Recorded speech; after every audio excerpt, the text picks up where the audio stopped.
Siamo alla conclusione delle riflessioni sulla pianificazione turistica del territorio, che ha avuto dei contenuti per gran parte operativi e discendenti dalla mia personale esperienza di oltre 30 anni. Per formazione e aggiornamento professionale ritengo che in futuro più attenzione dovrà essere data alla didattica con il metodo reciproco dello scambio di esperienze. Ricordo il sito www.claudioricci.info dove troverete in formato PDF libri e documenti spero utili. A destra, nella diapositiva, come invito ad una conoscenza più sottile e elevata, viene citato un rosone che emana la meraviglia di una bellezza raffinata, con incluse conoscenze simboliche, numeriche e geometriche.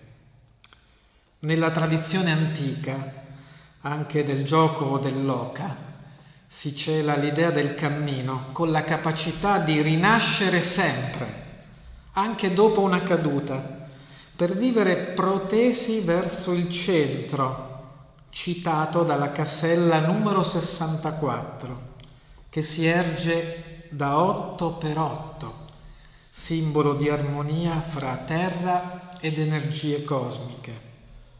Da questo punto di vista, e anche per gli obiettivi manageriali e turistici, la meta non è il pieno risultato teorico, peraltro mai raggiungibile, ma il saper camminare orientati al meglio verso la qualità. La vera meta è il cammino orientati al meglio.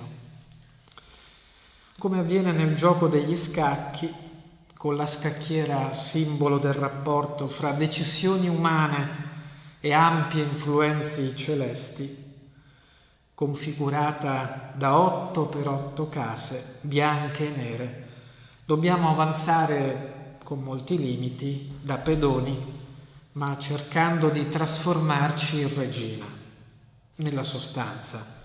E questo è anche un consiglio manageriale. Tendiamo ad essere pedoni, con spostamenti solo in avanti e a volte limitati, mentre dovremmo migliorarci ed elevarci per avere sempre la possibilità di muoverci in ogni direzione, tornando anche indietro per calibrare al meglio le nostre azioni e avere, come una regina, più di una sola opportunità strategica.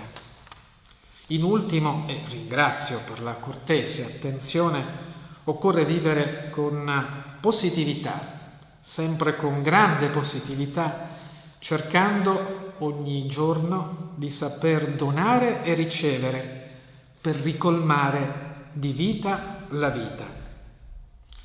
Grazie e buon cammino.